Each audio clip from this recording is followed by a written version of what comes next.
Welcome to this second video of three, which I'm doing about a reflection on Brother Devaney's use of the court to make the SOP of none effect. Now, before I delve into that, into my reflection, I want to just share again that on this channel we focus on critical self-reflection within Christianity and Adventism in particular, looking at what are other ways that we can understand the things that we're teaching. How can we look carefully at ourselves objectively and consider whether we are interpreting the Bible and the writings of Ellen White very accurately, and whether there are other ways of understanding the things that we've been teaching, or more accurately, whether there are other ways of correctly interpreting the doctrines that we need at this late hour of its history and existence. So in this video, I'm going to touch on some of the reasons why people would react negatively to the writings of Ellen White, and I'm not going to touch on all of them. I will do another one or two videos on this, but I'm more interested in how should we react to those who doubt the writings of Ellen White. Not just looking at the reasons why they doubt, but also how should we react to them. We who believe in Ellen White, how should we react to those who doubt or reject Ellen White's writing?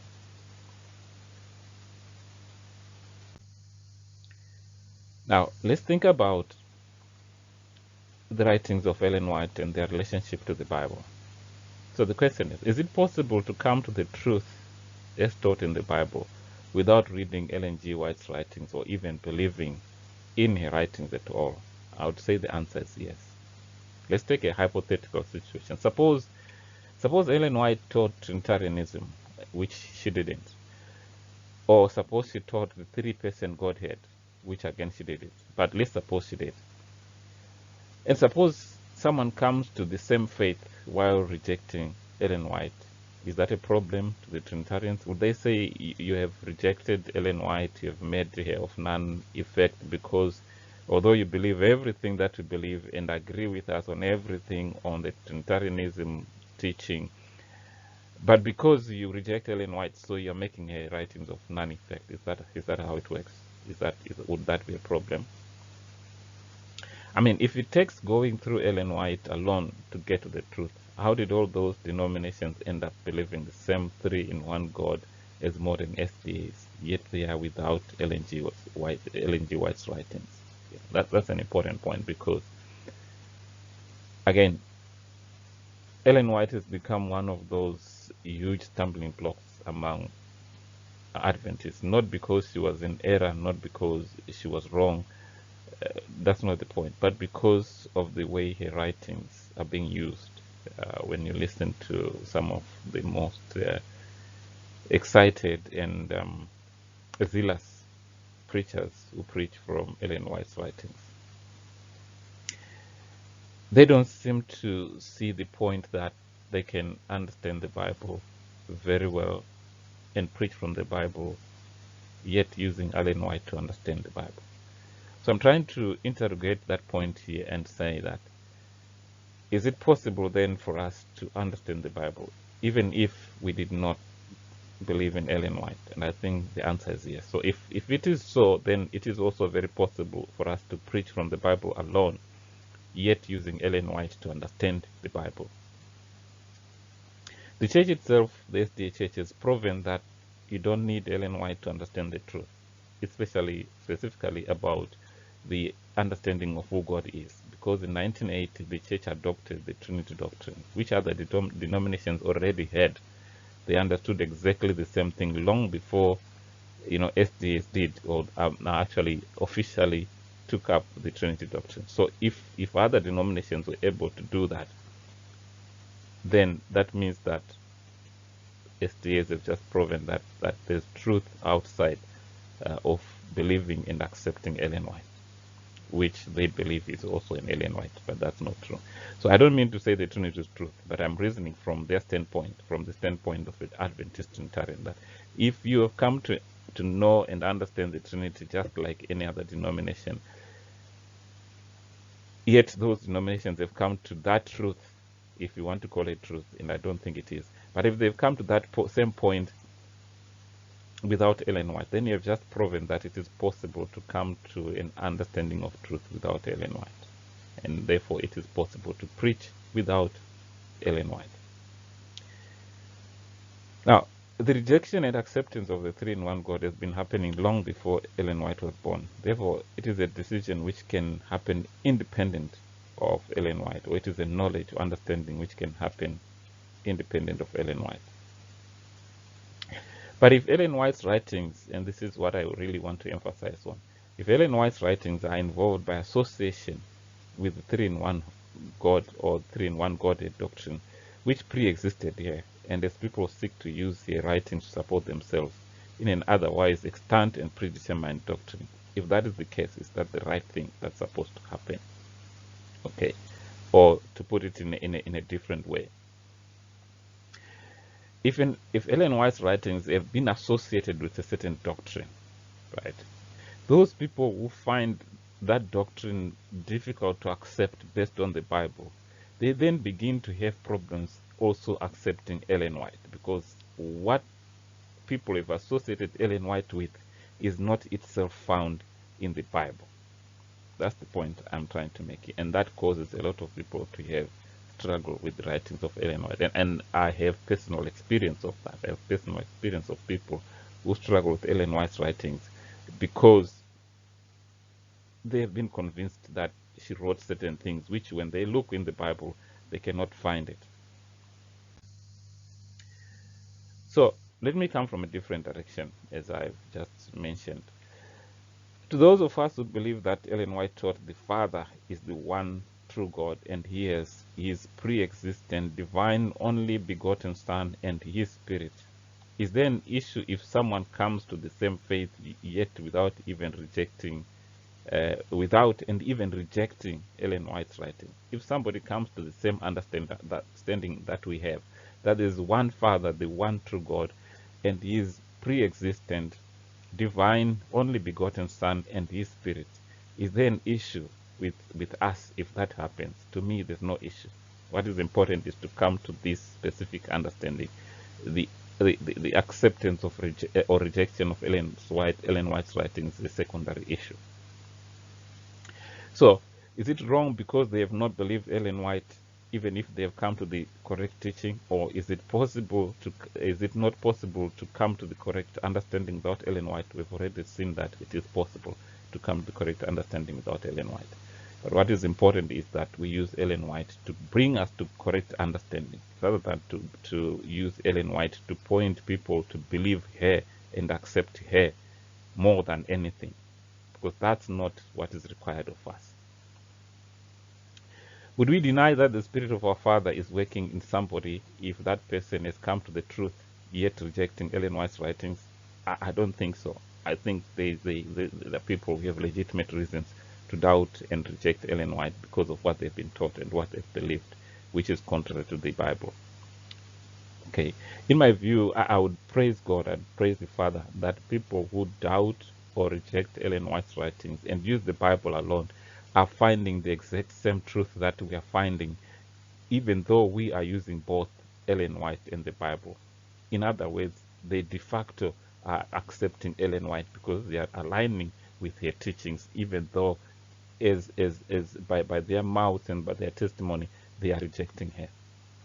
Because to reject her should be more than just a profession. It should be something that you actually come to the same understanding as she did. If you do that, even though you are saying I don't accept her writing, but if you come to the same understanding as she did, then you actually accept her writing.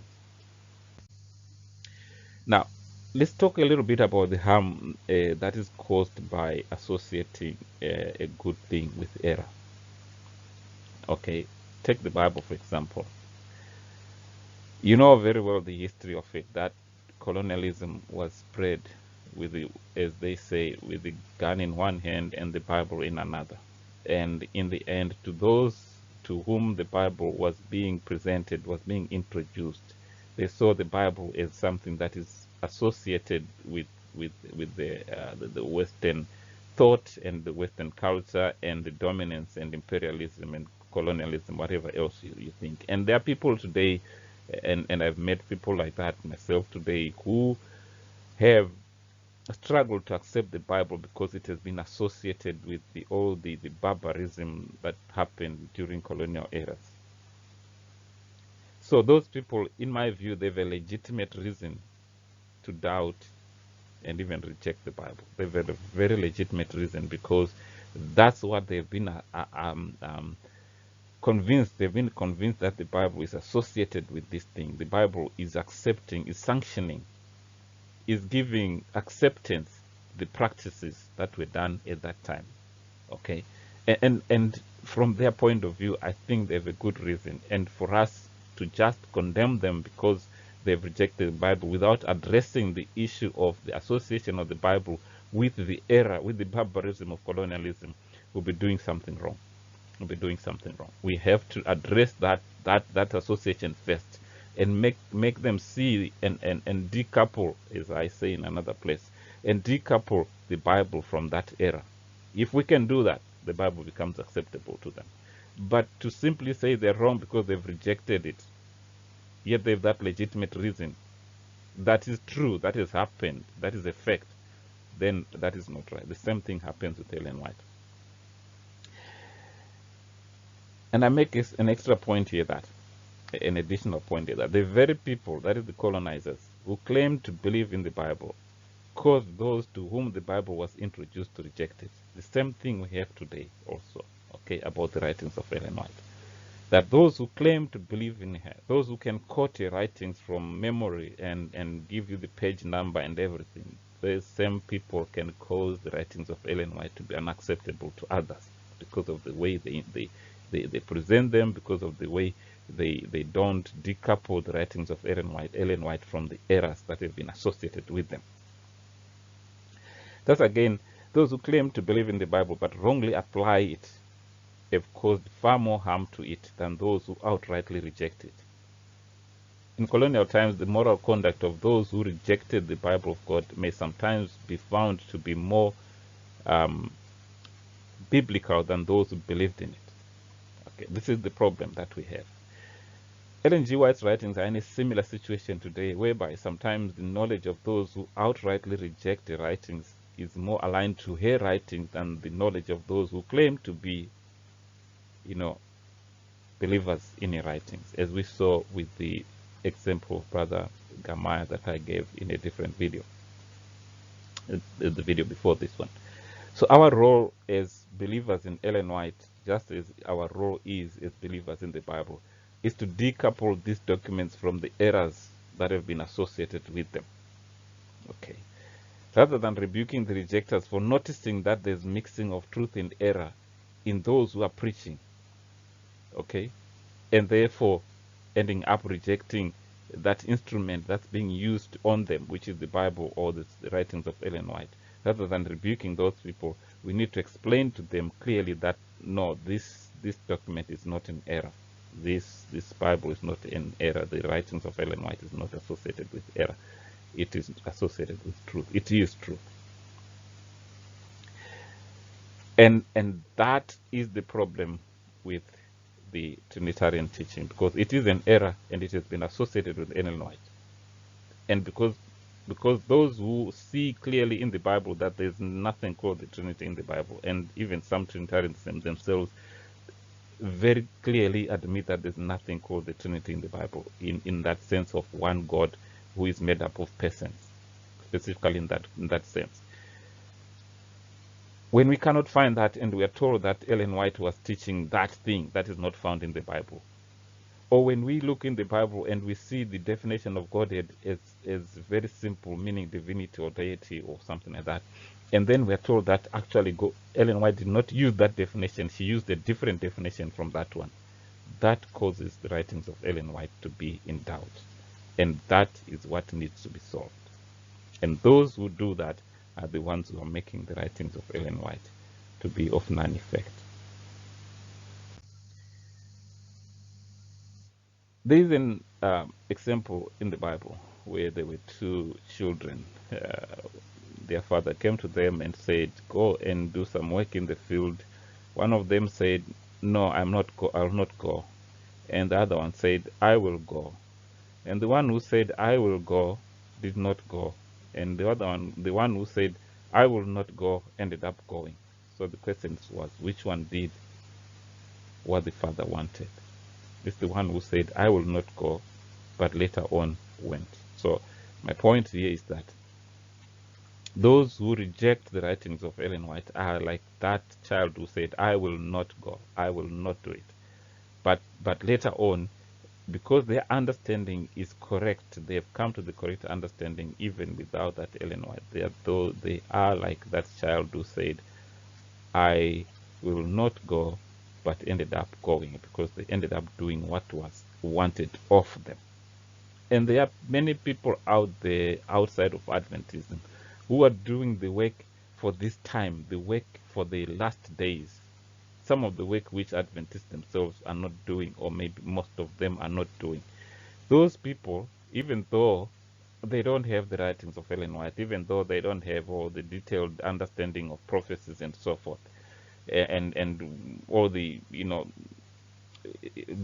detailed doctrines that Adventists have about the end times and eschatology and so forth. Yet, if those are doing the work for this time, they are much better than us because we have the knowledge and the truth, and we are not doing what is of this time. So these are the things that matter. These are the things that matter. The rejection of the acceptance of Ellen White's writings by word of mouth is not the primary thing. The primary thing is, what are we doing? Where are we? Are we sharing the truth? Are we living according to what the end times require, according to the true knowledge of what God has given us? Okay, so my point again, if we truly understand the writings of Ellen White, then we should be able to preach the truth she had by using the Bible alone, because she points us to the Bible, to go to the Bible and find the truth. Okay. And if we decouple, if we deassociate the writings of Ellen White from error, the writings will be more easily understood. If we align Ellen White clearly with the Bible, those teachings of Ellen White, the testimonies, will be more clearly understood and accepted. So my conclusion: the errors preached in the name of Ellen White make of no effect, much more of no effect than any direct rejection of the testimonies. What matters is the truth, not the profession of belief in Ellen White. Instead of asking one to believe in Ellen White, we need to preach the truth of the Bible without necessarily using Ellen White's writings, even though we ourselves learn from her explanations of biblical truth. The question we need to ask ourselves: if I demoted the testimonies? No, I have not. I've not done that at all. But what I've done, what I'm seeking to do, is to place the writings of Ellen White in their right position. That position of pointing to the Bible, not that position of being an addition, a 67th book of the KJV, because they are not. Okay. So here are some more resources again for you to discuss, especially concerning the issue of the identity of God.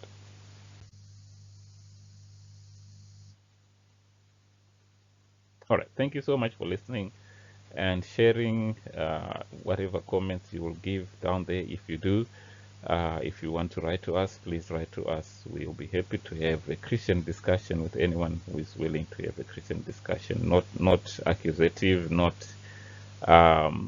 belligerent, not in conflict, but in objective Christian-like character. Would love to discuss with anyone and have some time to reflect on how we as Adventists are living and preaching what we know to be true. Thank you.